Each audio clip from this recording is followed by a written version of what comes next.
This is Earl Nightingale.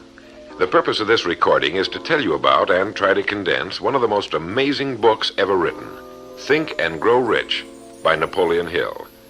Without question, this single book has had a greater influence on the lives, accomplishments, and fortunes of more individuals than any other work of its kind. All over the free world, there are literally thousands of successful men in all lines of work who are where they are today because they once picked up and bought a copy of Think and Grow Rich, and they'll be quick to tell you so. I first discovered this remarkable book in the fall of 1949. It was of enormous help to me. It helped me decide once and for all how I was to accomplish my goal. It unified my thinking and gave me a straight, clear road to the point I had decided to reach. One of my closest friends found the book several years ago and stayed home for 3 days reading and digesting its material, and he then went on to reach the top in his industry. I've sat in richly paneled, carpeted executive offices and listened to world-famous business leaders, some of them old enough to be my father, tell me that everything worked out fine after they had read Think and Grow Rich. Now, what's the secret of this amazing book? Why has this book, out of all the thousands of self-help books, remained the one towering giant? I think to understand this, you have to know Napoleon Hill as I do. He certainly was not the first man to be appalled at the poverty and seemingly endless struggle and lack of direction he saw about him as a boy and as a young man, nor was he the first to write on the subject. But he possessed two unique, highly developed abilities seldom found in one man. The first was in the manner in which he approached his subject. Napoleon Hill went after the answers to achievement in the same way a scientist seeks to open to the light of reason a secret of nature. He went after the solution to accomplishment in the same way Thomas Edison discovered the solution to the electric light, relentlessly, indefatigably, implacably, until the truth, which had been there all the time, was revealed to him. His second important ability was the knack or skill of writing about his findings in such a way that it was instantly understood intellectually, but what is perhaps even more important for this particular subject, understood emotionally as well. When the last page of Think and Grow Rich was read, the hand which put the book down on the table was a different hand. The man who then stood and walked out into the world was a changed man. The suffocating, entangling webs of self-imposed frustration and indirection had fallen away, and now the way was clear. The man was now the possessor of the unique, unseen talent for turning dreams into reality, thoughts into things. So-called fate or the idle effects of exterior circumstances were no longer in command. He who had been a passenger was now, suddenly, the captain. To begin, we have to understand the simple truth, the principle or philosophy which lies as the supporting structure of this work.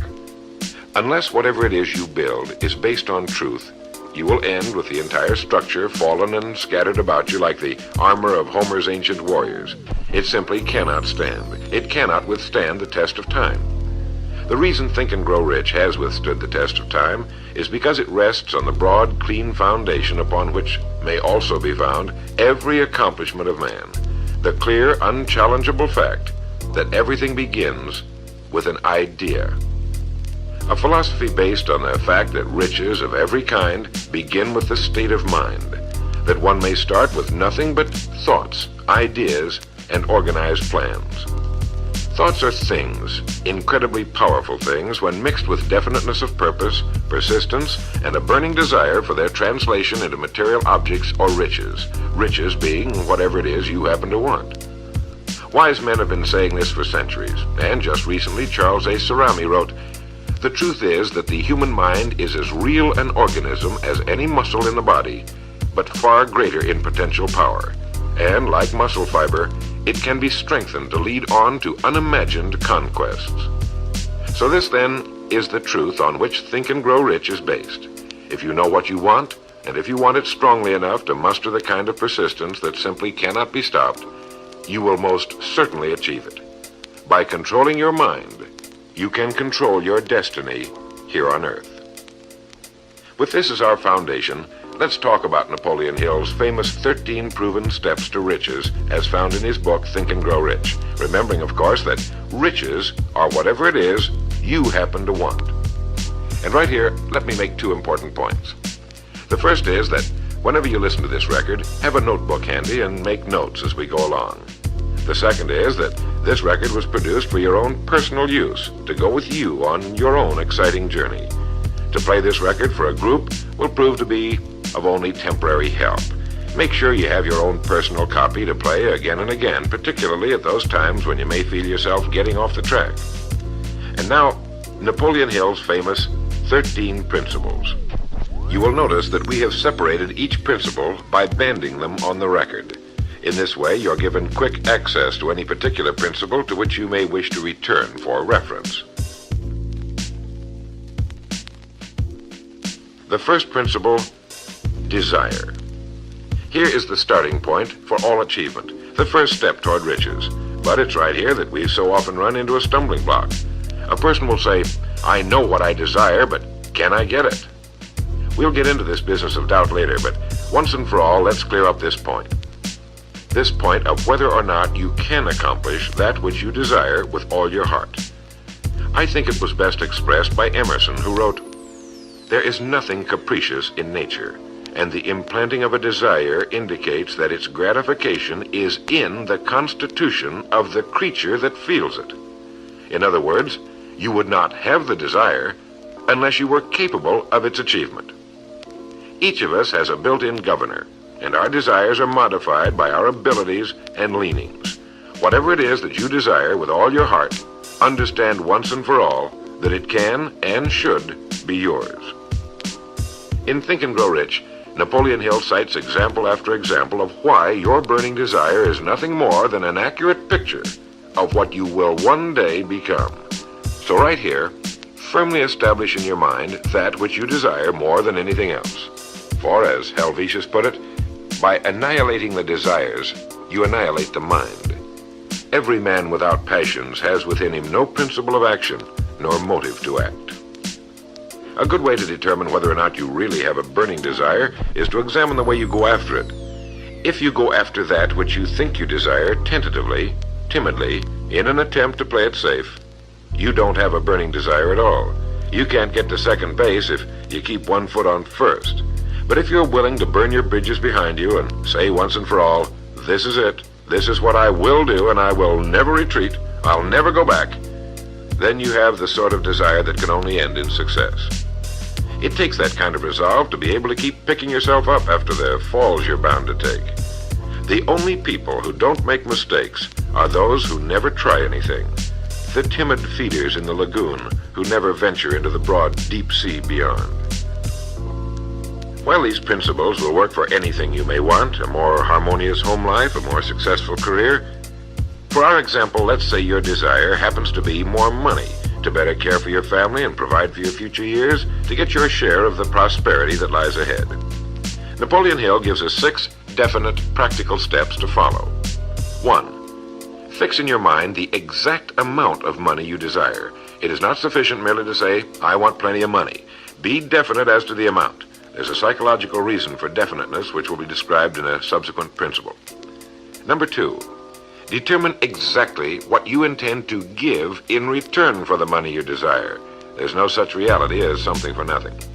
3, establish a definite date when you intend to possess the money you desire. And 4, create a definite plan for carrying out your desire and begin at once, whether you're ready or not, to put this plan into action. 5, write out a clear, concise statement of the amount of money you intend to acquire, name the time limit for its acquisition, state what you intend to give in return for the money, and describe clearly the plan through which you intend to accumulate it. 6, read your written statement aloud twice daily, once just before retiring at night and once after arising in the morning. As you read, see and feel and believe yourself already in possession of the money, or whatever your goal happens to be. It's important that you follow these instructions to the letter. Play this part of the record over until you have it down to your satisfaction, for this is by far the most important of the 13 principles, and this chapter of the book ends with these words.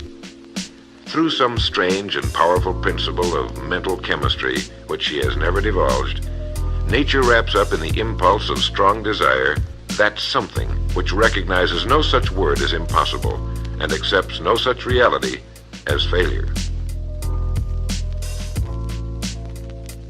The second principle is faith. You never would have even thought of your main desire unless faith were tugging at your mind. And if you find it difficult at times to have faith in yourself, you can be certain that you can have faith in these principles. Napoleon Hill writes, "Faith is a state of mind which may be induced or created by affirmation or repeated instructions to the subconscious mind through the principle of conscious autosuggestion." Conscious autosuggestion simply means a suggestion by yourself to yourself, just as an autobiography is a biography written by the person it's about.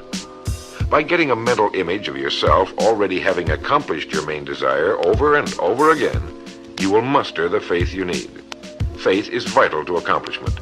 The Emperor Napoleon once said, "All the scholastic scaffolding falls as a ruined edifice before one single word, faith."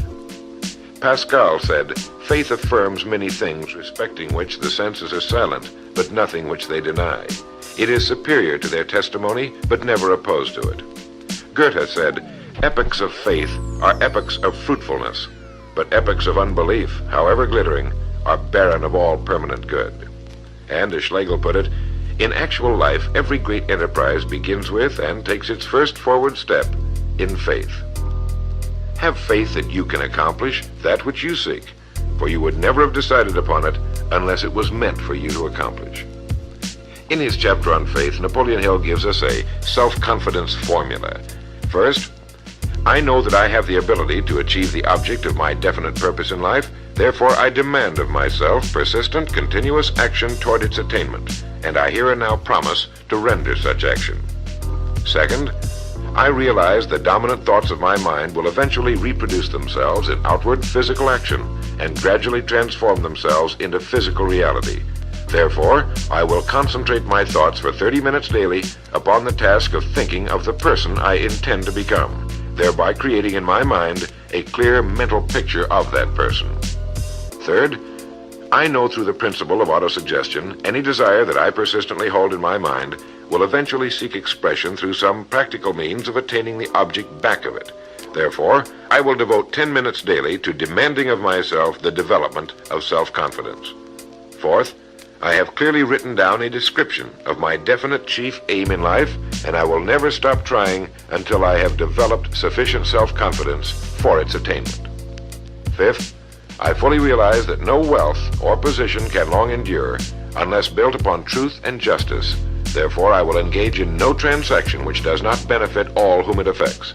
I will succeed by attracting to myself the forces I wish to use and the cooperation of other people. I will induce others to serve me because of my willingness to serve others. I will eliminate hatred, envy, jealousy, selfishness, and cynicism by developing love for all humanity, because I know that a negative attitude toward others can never bring me success. I will cause others to believe in me because I will believe in them and in myself. In rereading Think and Grow Rich so that I could write this condensation for recording, I was forcibly struck all over again by this great chapter on faith, particularly the examples of how some of the world's greatest men have accomplished what appeared to be impossible through faith. The third principle is autosuggestion. Now, we've already touched on this. This chapter of the book tells us how, through repeated suggestion, the subconscious mind can be put to work for us. It is the faculty of being able to concentrate your mind on your burning desire until your subconscious mind accepts it as fact and begins to devise ways of bringing it about. Here is where hunches come from, sudden flashes of thought or inspiration, guidance. The instructions given in connection with the 6 steps in the second chapter will now be summarized and blended with the principles covered by Napoleon Hill's chapter on autosuggestion. First, go into some quiet spot, perhaps in bed at night, close your eyes and repeat aloud, so you may hear your own words, the written statement of the amount of money you intend to accumulate, or a careful reaffirmation of whatever your goal happens to be, the time limit for its accumulation, and a description of the service or merchandise you intend to give in return for the money. As you carry out these instructions, see yourself already in possession of your goal. For example, suppose that you intend to accumulate $50,000 by the 1st of January, 5 years from now, that you intend to give personal services in return for the money in the capacity of a salesman. Your written statement of your purpose should be similar to the following. By the 1st day of January, 19, whatever it happens to be, I will have in my possession $50,000, which will come to me in various amounts from time to time during the interim. In return for this money, I will give the most efficient service of which I am capable, rendering the fullest possible quantity and the best possible quality of service in the capacity of salesman of, and here describe the product or service you intend to sell or whatever it is you do for a living. It goes on. I believe that I will have this money in my possession. My faith is so strong that I can now see this money before my eyes. I can touch it with my hands. It is now awaiting transfer to me at the time and in the proportion that I deliver the service I intend to render in return for it. I am awaiting a plan by which to accumulate this money, and I will follow that plan when it is received. Second, repeat this program night and morning until you can see in your imagination the money you intend to accumulate. Third, place a written copy of your statement where you can see it night and morning and read it just before retiring and upon arising until it's been memorized. As you carry out these instructions, you are applying the principle of autosuggestion. The fourth principle is specialized knowledge. It is here that I think Napoleon Hill makes a very important point. Knowledge is power only to the extent that it is organized into a definite plan of action and directed to a definite end. To quote from the book, before you can be sure of your ability to transmute desire into its monetary equivalent, you will require specialized knowledge of the service, merchandise, or profession which you intend to offer in return for fortune. Perhaps you may need much more specialized knowledge than you have the ability or the inclination to acquire. And if this should be true, you may bridge your weakness through the aid of your mastermind group. More on this later, but for now realize that you must learn all you can about your specialty. Set aside a definite time every day for learning more about what it is you do for a living. Take the courses that are offered on your subject and associate with men who know your business well. The fifth principle is imagination. The imagination is literally the workshop wherein are fashioned all plans created by man. The impulse, the desire is given shape, form, and action through the aid of the imaginative faculty of the mind. It has been said that man can create anything he can imagine. As Napoleon Hill says and teaches, whatever the mind of man can conceive and believe, it can achieve. Man's only limitation within reason lies in his development and use of his imagination and subsequent motivation to action. The great leaders of business, industry, finance, and the great artists, musicians, poets, and writers became great because they developed the power of self-motivation. Incidentally, one of the best books ever put together on this subject, if not the greatest, is Success Through Positive Mental Attitude by Napoleon Hill and W. Clement Stone. I suggest you get a copy from your bookstore at your earliest convenience. If your bookstore happens to be out of the book, you may obtain a copy by writing to the address on the label of this record. As you go about your daily work, think constantly of ways in which it could be done better, more efficiently. Think of the changes that are inevitable. Can they be made now? And if you feel limited, remember the words of the late Frank Lloyd Wright. He said, "The human race built most nobly when limitations were greatest, and therefore when most was required of imagination in order to build it all. Limitations seem to have always been the best friends of architecture." As you build your future from this point onward, don't concern yourself with limitations, but remember that they may be your best friends, since they require imagination if we're to rise above them. And as Beecher said, the soul without imagination is what an observatory would be without a telescope. Now, if you'll turn this record over, we'll get to the sixth principle. The sixth principle is organized planning. You have decided on your desire, your goal. Now let's organize the plan for its accomplishment right on schedule. Let me quote again from Think and Grow Rich. You have learned that everything man creates or acquires begins in the form of desire. The desire is taken on the first lap of its journey from the abstract to the concrete in the workshop of the imagination, where plans for its transition are created and organized. Earlier, you were instructed to take 6 definite practical steps as your first move in translating the desire for whatever you want into its physical equivalent. One of these steps is the formation of a definite practical plan or plans through which this transformation may be made. 1. Ally yourself with one or more persons, a group of as many people as you may need for the creation and carrying out of your plan or plans for the accumulation of the money you've established as your goal. Making use of the mastermind principle. This is important. 2.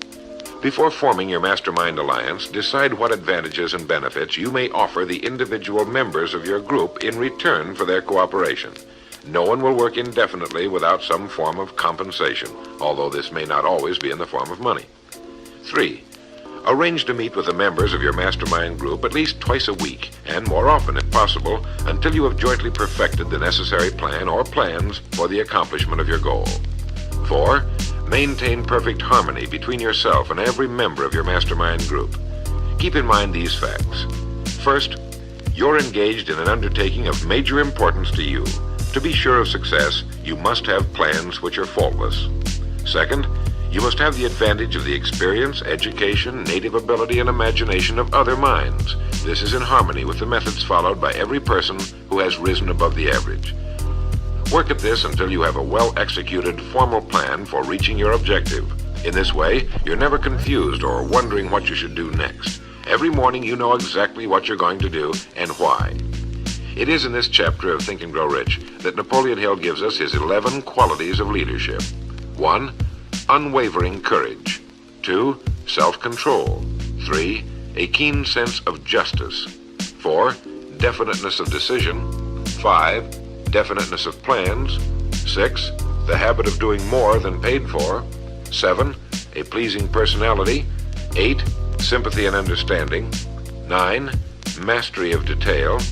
10. Willingness to assume full responsibility. And 11. Cooperation. The chapter on organized planning is one of the largest and most important in the book.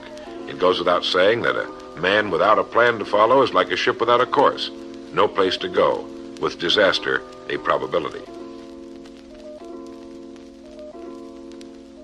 The 7th principle, decision. The mastery of procrastination. To quote, accurate analysis of over 25,000 men and women who had experienced failure disclosed the fact that lack of decision was near the head of the list of the 30 major causes of failure. This is no mere statement of a theory, it is a fact. Procrastination, the opposite of decision, is a common enemy which every man must conquer. Analysis of several hundred people who had accumulated fortunes well beyond the $1 million mark disclosed the fact that every one of them had the habit of reaching decisions promptly and of changing these decisions slowly if and when they were changed. People who fail to accumulate money, without exception, have the habit of reaching decisions, if at all, very slowly and of changing these decisions quickly and often. A definite objective makes reaching prompt decisions that much easier. Napoleon Hill gives many examples, one of which is the case of Henry Ford. One of Henry Ford's most outstanding qualities was his habit of reaching decisions quickly and definitely and changing them slowly. This quality was so pronounced in the late Mr. Ford that it earned for him the reputation of being obstinate. It was this quality which prompted Mr. Ford to continue to manufacture his famous Model T, the world's ugliest but for the time most practical car, when all of his advisors and many of the purchasers of the car were urging him to change it. Perhaps he delayed too long in making the change, but the other side of the story is that his firmness of decision yielded a huge fortune before the change in model became necessary, and the company is certainly none the worse for it today. When you make up your mind, stay with it. The majority of people who fail to make the grade are generally easily influenced by the opinions of others, easily swayed. They permit the newspapers and the gossiping neighbors to do their thinking for them. Opinions are the cheapest commodities on earth. Keep your own counsel when you begin to put into practice the principles we're describing here. By reaching your own decisions and following them, take no one into your confidence except the members of your mastermind group, and be very careful in your selection of this group, that you choose only those who will be in complete sympathy and harmony with your purpose. Close friends and relatives, while not meaning to do so, often handicap one through opinions and sometimes through ridicule. Thousands of men and women carry inferiority complexes with them all through life because some well-meaning but ignorant person destroyed their confidence through opinions or ridicule. If a decision is worth anything at all, it's worth sticking to until it's been completely worked.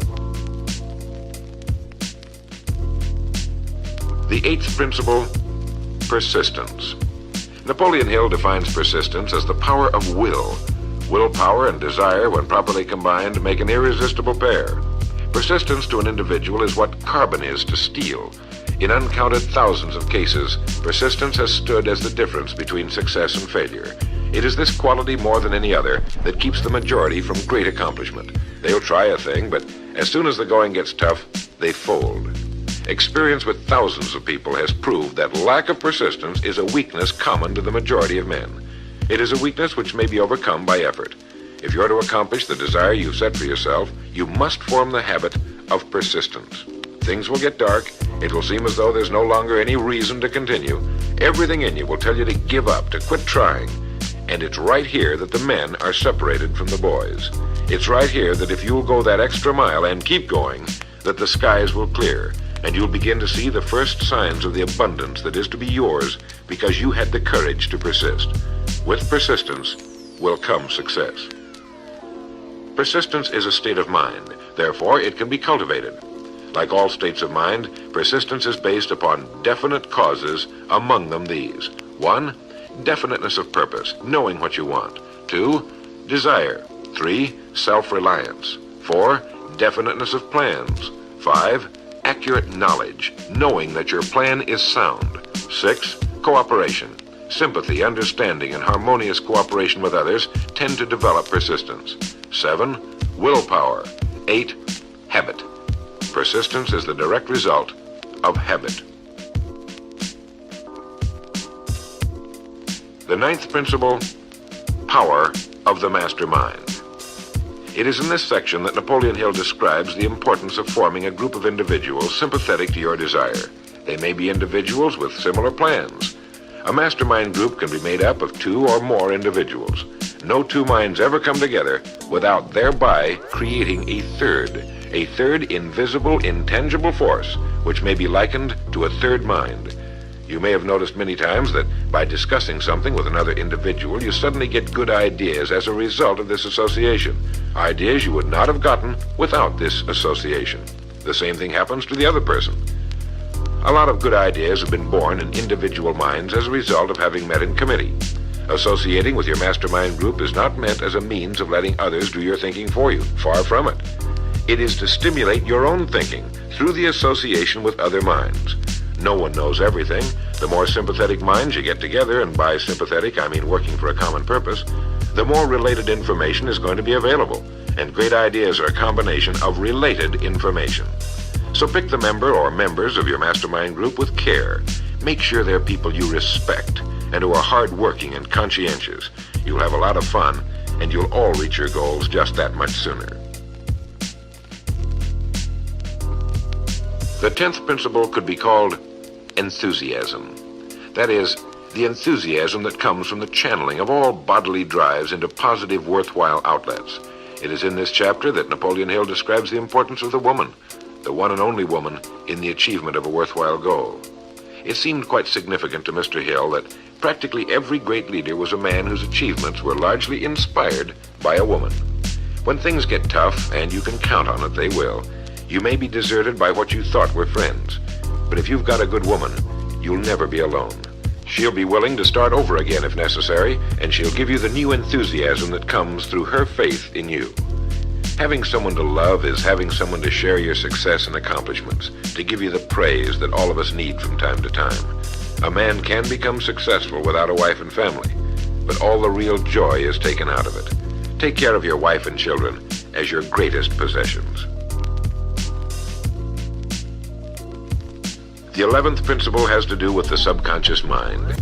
The subconscious mind consists of a field of consciousness in which every impulse of thought that reaches the objective mind through any of the 5 senses is classified and recorded, and from which thoughts may be recalled or withdrawn as letters may be taken from a filing cabinet. It receives and files sense impressions or thoughts, regardless of their nature. You may voluntarily plant in your subconscious mind any plan, thought, or purpose which you desire to translate into its physical or monetary equivalent. The subconscious acts first on the dominating desires which have been mixed with emotional feeling, such as faith. Your subconscious mind works night and day. Through a method of procedure unknown to man, the subconscious mind draws upon the forces of infinite intelligence for the power with which it voluntarily transmutes one's desires into their physical equivalent, making use always of the most practical media by which this end may be accomplished. You cannot entirely control your subconscious mind, but you can voluntarily hand over to it any plan, desire, or purpose which you wish transformed into concrete form. No one knows very much about what we call the subconscious or unconscious mind. We do know that it is incalculably powerful and can solve our problems if we go about using it the right way. And the best way is to hold in your conscious mind as often as possible a clear picture of yourself already having accomplished your goal. You know what you want, define it clearly, and then project it on the motion picture screen of your mind. Hold it. See yourself doing the things and having the things you'll have when your objective will have been reached. Do this as often as possible as you go about your daily work, and particularly at night, just before you go to sleep, and the first thing upon arising. As you do this, your subconscious will begin to lead you in the most logical ways toward your objective. Don't fight it. Follow your sudden hunches, the ideas that come into your mind, knowing that it's your subconscious trying to get through to your conscious mind. If you'll keep at this, you'll be amazed and delighted by the wonderful ideas that just seem to come from nowhere. In the next principle, we'll talk some more about this sixth sense that seems to control the lives of the great men and women. But it comes from a systematic triggering of the subconscious mind. The lives of the great men and women, which seem miraculous to the average person, are nothing more than the fulfillment of their burning desires through the power of their subconscious minds. Time means nothing to your subconscious. A man could work steadily at his job for 40 years and not accomplish as much as is possible in 3 or 4 years through the proper working of this principle. Your subconscious mind cannot remain idle. If you fail to plant desires in your subconscious mind, it will feed upon the thoughts which reach it as a result of your neglect. Remember that you're living daily in the midst of all manner of thought impulses which are reaching your subconscious mind without your knowledge. Some of these impulses are negative, some are positive. You are now engaged in trying to help shut off the flow of negative impulses and to aid in voluntarily influencing your subconscious mind through positive impulses of desire. When you achieve this, you will possess the key which unlocks the door to your subconscious mind. Bulwer wrote, "The man who succeeds above his fellows is the one who, early in life, clearly discerns his object and toward that object habitually directs his powers. Even genius itself is but fine observation strengthened by fixity of purpose. Every man who observes vigilantly and resolves steadfastly grows unconsciously into genius." The key word there is unconsciously. Know what you want. Decide once and for all that it will be yours. Remain steadfast on course, propelled by faith, and your subconscious or unconscious mind will do the rest. The 12th principle, as outlined in Think and Grow Rich by Napoleon Hill, has to do with the brain. If you had access to all the wealth in the world and took a penny, you would be doing exactly what you very probably have been doing in the use of your brain. Nothing in the world is more pitiful than the misunderstanding by the average person of the power of his brain and the minds to which it is connected, the conscious and the subconscious. You own in your brain the most marvelous, miraculous, inconceivably powerful force the world has ever known. Take, for example, the fact that the number of lines which connect the brain cells with one another equal the figure 1 followed by 15 million ciphers. It has been determined that there are from 10 to 14 billion cells in the average human cerebral cortex. It is inconceivable that such a network of intricate machinery should be in existence for the sole purpose of carrying on the physical functions incidental to growth and maintenance of the physical body. This is the mechanism that has given us the supersonic airplane, our deep rocket probes into outer space. The sciences, the arts, all that we know and use today and will use tomorrow have hatched from this small gray mass each of us carries around. Can you doubt, even for a moment, that it can bring you and yours everything you want here on Earth? Of course it can. If you will recognize your power as an individual and stop acting like those who have never even thought about it. Give it the job you've decided to accomplish and watch it handle it. The 13th and final principle is called the sixth sense. The sixth sense can be described as the sense through which infinite intelligence may and will communicate voluntarily without any effort from or demands by the individual. This principle is the apex of the philosophy. It can be assimilated, understood, and applied only by first mastering the other 12 principles. The sixth sense is that portion of the subconscious mind which has been referred to as the creative imagination. It has also been referred to as the receiving set, through which ideas, plans, and thoughts flash into the mind. The flashes are sometimes called hunches or inspirations. The sixth sense defies description. It cannot be described to a person who has not mastered the other principles of this philosophy, because such a person has no knowledge and no experience with which the sixth sense may be compared. The sixth sense is not something that one can take off and put on at will. Ability to use this great power comes slowly through application of the other principles we've outlined. Many individuals come into a workable knowledge of the sixth sense even before the age of 40, but more often the knowledge is not available until one is well past 50, and this for the reason that the spiritual forces with which the sixth sense is so closely related do not mature and become usable generally except through years of meditation, self-examination, and serious thought.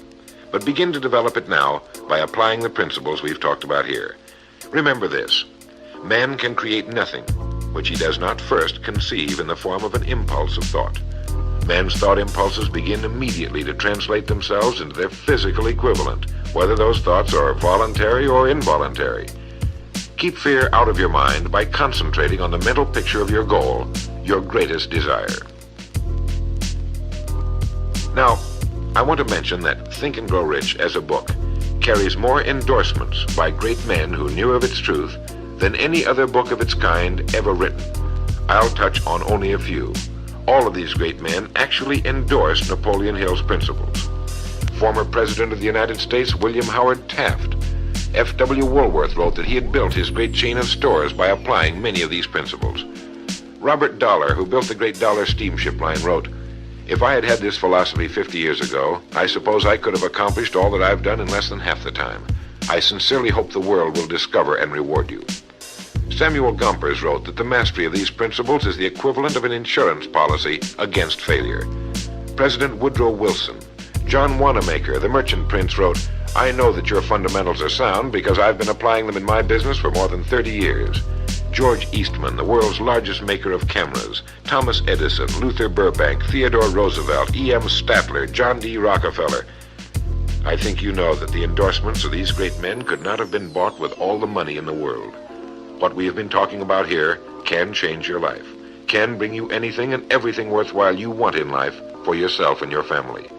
Cut yourself away from the average, from the mediocre, and chart your course on the dream in your heart. These 13 principles will never let you down, as long as you use them. And now, it is with great pleasure that I give you the author himself, Napoleon Hill. Thank you, Earl Nightingale.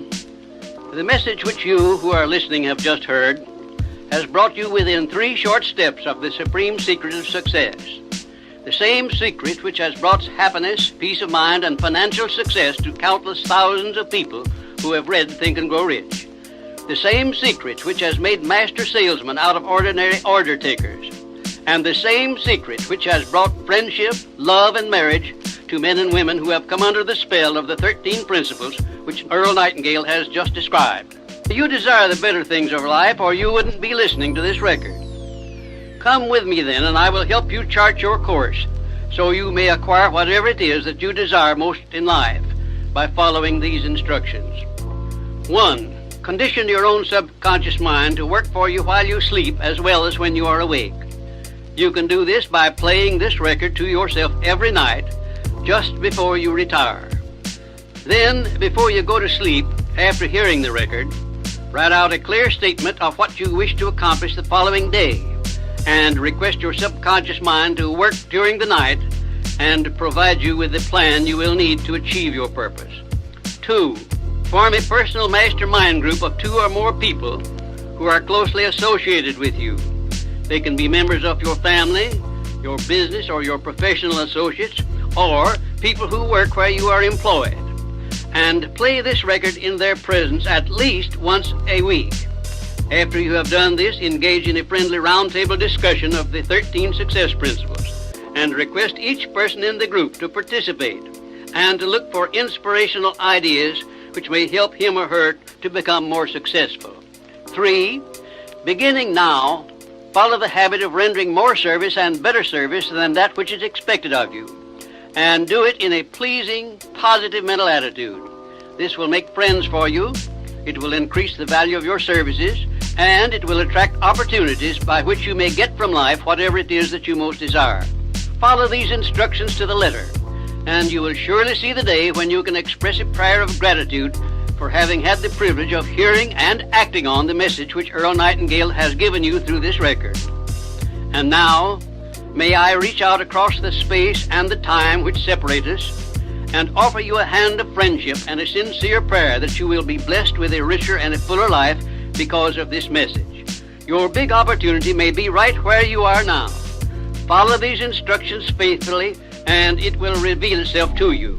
This is Napoleon Hill saying, don't search for opportunity in the distance, but recognize it and embrace it right where you are.